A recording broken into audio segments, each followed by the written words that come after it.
Hello and welcome to News Now. I am Margaret Opara. The global pandemic, rising inflation, ongoing uncertainty related to the war in Ukraine and the relentless population growth have made Nigerians' poverty reduction goals more challenging than ever. This was disclosed by World Bank economics Jonathan Lane and Jacob Angel in a post published on the bank's blog. According to the duo economics, Nigerians' aspiration to lift all of its people out of poverty by 2030 presents a serious challenge. Nigerians' aspiration to lift all of the people out of poverty by 2030 presents a serious challenge even before COVID-19. 4 in 10 Nigerians live below the national poverty line, some 80 million people. They stated that the global pandemic, rising inflation, and ongoing uncertainty related to the war in Ukraine, combined with relentless population growth, have made Nigerians' poverty reduction goals more challenging than ever. Considering the direct price effects on consumers first, they found that virtually all Nigerians purchase at least some of their food, so protectionist policies that increase food prices could reduce their purchasing power and their living standards. This issue, according to them, is currently especially important given the impact of the war in Ukraine on food price inflation. The more flake trade President Muhammadu Buhari's notice to the All Progressive Congress governors of his decision to anoint a successor ahead of the party's national convention on Monday. While the APC governors to whom the instruction was handed down are yet to arrive at their choice of a consensus candidate, high-ranking members of the party and senior citizens have berated the president for his comments, which they said could derail the transition process ahead of the 2023 general elections. The National Vice Chairman Northwest of APC, Dr. Salihu Lukman, admonished President Buhari not to fall into the temptation of imposing the presidential candidates of the party. Lukman, in an open letter, said it behooves party stakeholders to take a cue from the December 10, 2014 APC National Convention, where aspirants jostling for the exalted seats of the presidency were guaranteed level playing field. Lukman, who is opposed to the leadership style of the APC National Chairman, Senator Abdullahi Adamu, remarked that any recommendation to the contrary would be an injurious to the electoral fortunes of the party. Speaking under the aegis of the APC Rebel Group, the stakeholders said President Buhari's desire to reciprocate gestures must not compromise the party's internal democratic processes. They, however, said that the choice of the president should not amount to an imposition or foreclose the chances of a free and fair contest where the candidate will reflect all of the values and virtues of the party and has the potential to defeat the candidates of other political parties will be democratically elected. Away from that, the All Progressive Congress has set up an 18th subcommittee for the party's special convention for the presidential primary slated for June 6 to 8, 2022. Members of the committees were made known through a statement issued on Wednesday night by the APC National Publicity Secretary, Felix Moka. The Lagos State Governor Babajide Sanwo-Olu was appointed to handle finance and logistics, while his Gombe State counterpart Inuwa Yahaya and Minister of Finance Zainab Ahmed were appointed to chair the budget subcommittee. The Niger State Governor Abubakar Sani Bello will head the presidential screening appeal. He will be assisted by the Deputy Speaker of the House of Representatives, Ahmed Idris Wase. Ogun State Governor Dagbo Abiodun will handle accreditation and decoration, while his Ondo counterpart, Governor Rotimi Akeredolu, was appointed to handle the Security and Compliance Committee. He will be assisted by former Minister of Interior, General Abdulrahman Dambazo, retired. Kano State Governor Abdullahi Ganduje will head the Transportation Committee to be assisted by the Minister of State for the Federal Capital Territory, Dr. Ramatu Dijani Aliyu. The Independent National Electoral Commission on Wednesday raised fears about the 2023 elections following the 20 million permanent voters' cards which are yet to be claimed by their owners. The Commission also decried the poor participation of citizens in the ongoing continued voters registration exercise.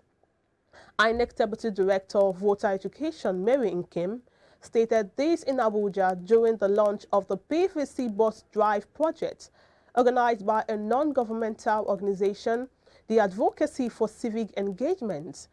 She therefore called on Nigerians, especially the youth, to be actively involved in the process of electing new leaders.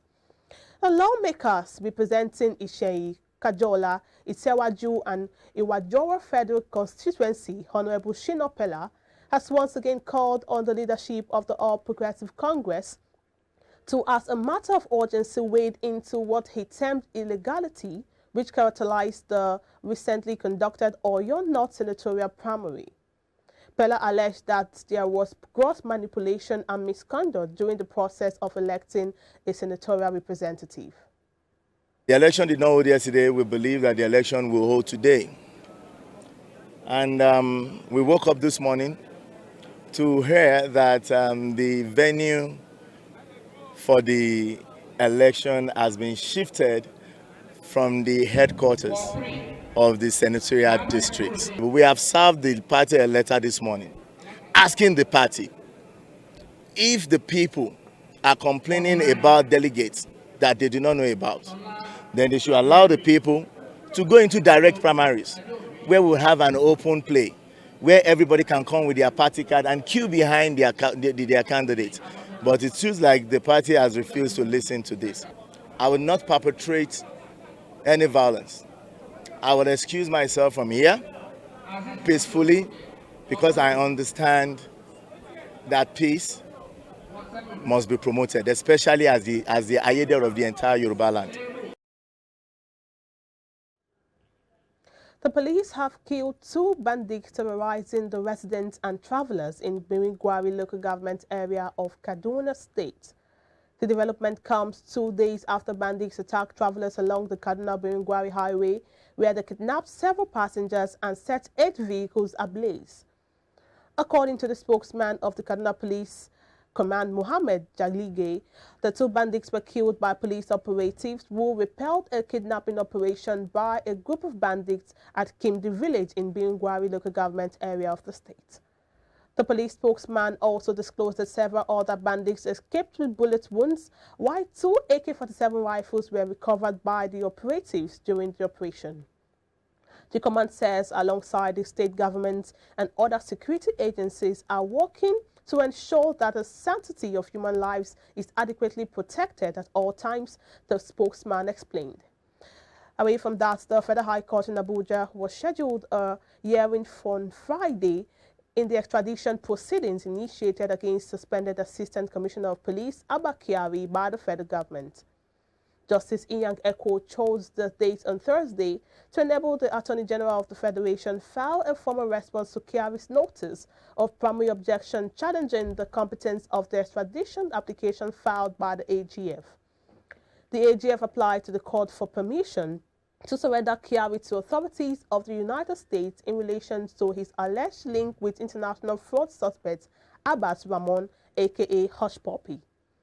Controversial Islamic scholar Sheikh Ahmed Gumi has called on the federal government to treat Fulani herders like Niger Delta militants. Gumi made the call while noting that Fulani herders are aggrieved. Speaking at the Pastoralist and Folk Security Conference in Abuja, the Islamic scholar said the federal government should establish the Ministry of Nomadic Affairs to address the issues of herders. He noted that the crisis of herders is affecting Nigeria's agricultural sector. According to Gumi, quote, the government should focus more attention on these people because they are aggrieved. Now, the United Nations Rights Chief has hailed a decision by lawmakers in the Central African Republic to end capital punishment in the country. No executions have been carried out in C.A.R. since 1981. And last Friday, lawmakers approved new legislation making death sentences illegal. Since 2013, Central African Republic, which is the second least developed nation in the world, according to the UN, has been rackled by civil war. It will become the 24th African country to have abolished the death penalty. Bachelet noted approximately 170 countries have abolished or introduced Marotia death penalties in law practice so far. Now, hundreds of Sudanese protesters rallied Wednesday in front of the United Nations mission in the capital to call for its dismissal. The protesters included supporters of Islamist group critical of efforts by UN envoy Volker Perthes to resolve the political crisis in the country since last year's military coup. The rallies came as the UN Security Council is considering extending the mission's mandate beyond June 3rd. Many accused the envoy of interfering in Sudan's internal affairs. The UN mission, along with African Union and regional bloc IGAD, have been pushing to facilitate Sudanese-led talks to resolve the crisis.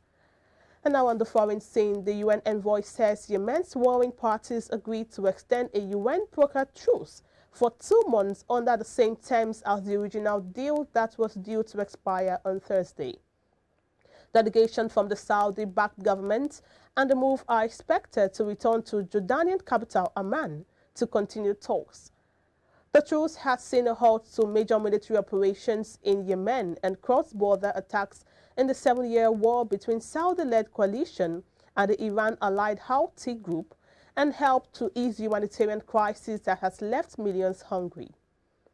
The truce is the most significant step in years towards ending the conflict that has killed tens of thousands of people and added tensions to an already strained relationship between Riyadh and Washington. Tens of thousands of royal supporters lined the streets of London on Thursday to celebrate Queen Elizabeth's Platinum Jubilee and kick off 4 days bomb parties and paraded to mark her record-breaking 70 years on the British throne. Millions of people across Britain and the world are expected to join street parties, watch the festivities and light beacons in honor of the 96-year-old Queen, the government said. She has reigned for longer than any of her predecessors. Senior members of the royal family, including Elizabeth's son and her heir, Prince Charles, his eldest son William and wife Kate, arrived at a military parade on horseback or in an open carriage to huge chairs, while world leaders also sent messages of goodwill. Still on the foreign scene, at least 2 people caused a disturbance at a military parade in London, which launches a celebration for Queen Elizabeth's Platinum Jubilee on Thursday, running out in front of marching soldiers before being arrested. TV pictures showed 2 men ran out from behind barriers where tens of thousands of people had gathered on the Mall, which leads to Buckingham Palace, and lay down in front of a marching band, footage showed. One of the individuals appeared to hold a banner before police dragged away the men, one of whom was wearing a gold crown on his head. Police said on a Twitter, a number of arrests have been made of people who attempted to enter the ceremonial route in the mall. The arrests were publicly ordered related for highway obstruction. Coming up next is entertainment news.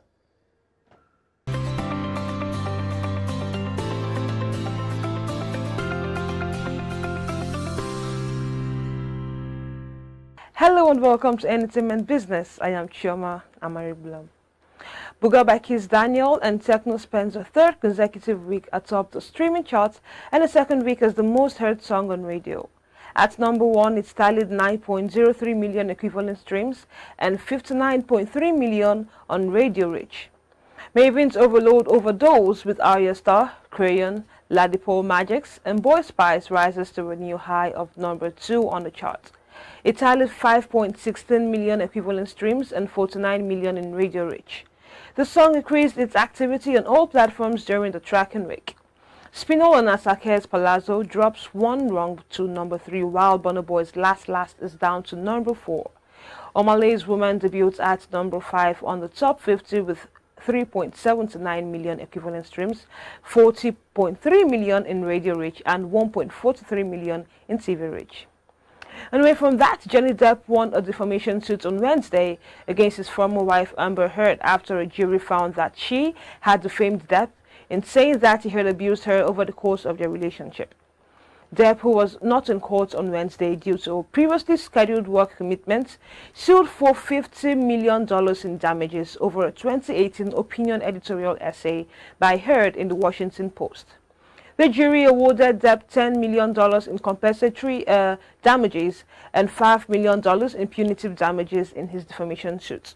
The jury unanimously found that Heard could not substantiate her allegations against Depp and that she knew her claims of abuse were false when she published her 2018 essay. The jury determined that Heard acted with actual malice when writing her opinion editorial. Fairfax County Circuit Court Judge Penny Ascarates reduced the punitive damages the jury awarded to Depp to $350,000, which is the state statutory cap or legal limit, making his total damages $10.4 million. The jury found that Depp, through Waldman, his lawyer, defamed Heard on one count. The jury awarded Heard $2 million in compensatory damages, but $0 in punitive damages. And it's a wrap on entertainment business. I am Chioma Amaribulam. Up next is Sports Update with Samson Oloyede.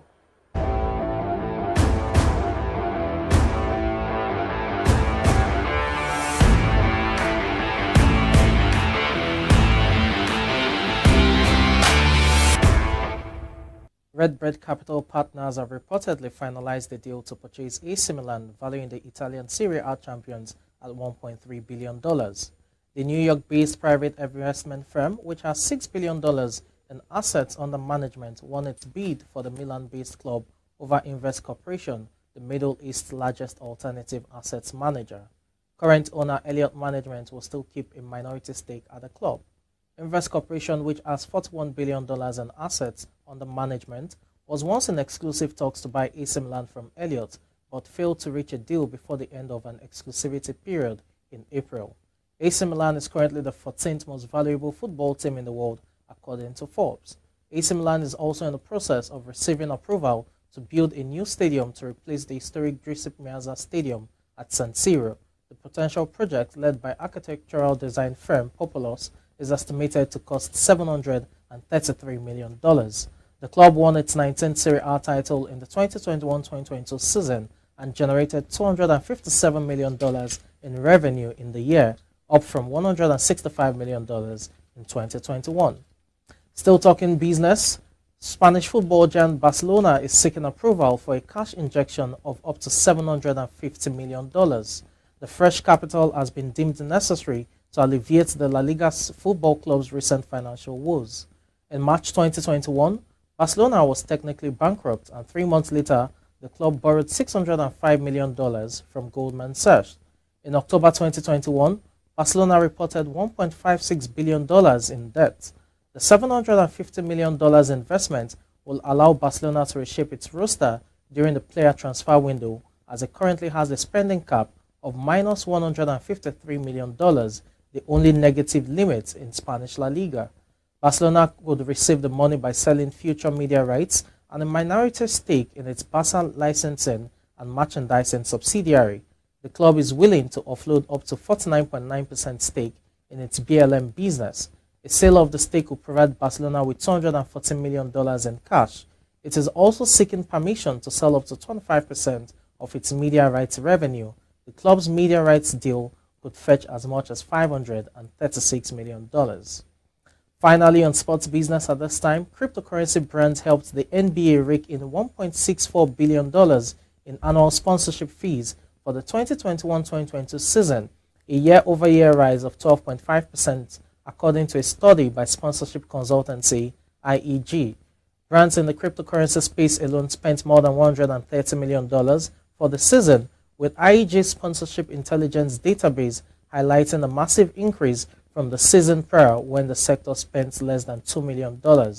Arena naming and jersey patch sponsorships were prevalent in the season. Most notably of them all is Crypto.com snapping up the naming rights for the Los Angeles Lakers home arena in a deal reportedly worth $700 million over 20 years.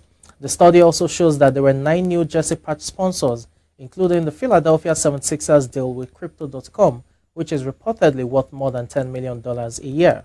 The technology sector was the top sponsorship spender ahead of the cryptocurrency, banks, telecommunications, and sports apparels categories, with each forking out more than $100 million annually. The top spending companies with annual sponsorship rights of more than $50 million include official NBA partners Nike, Microsoft, AB InBev, Pepsi, and AT&T. Insurance, beer, retail, lottery and gaming, and automotive are the most active brand categories, across the league, with all 5 categories holding more than 70 active deals. And that's it on sports business. Up next is the stock market report.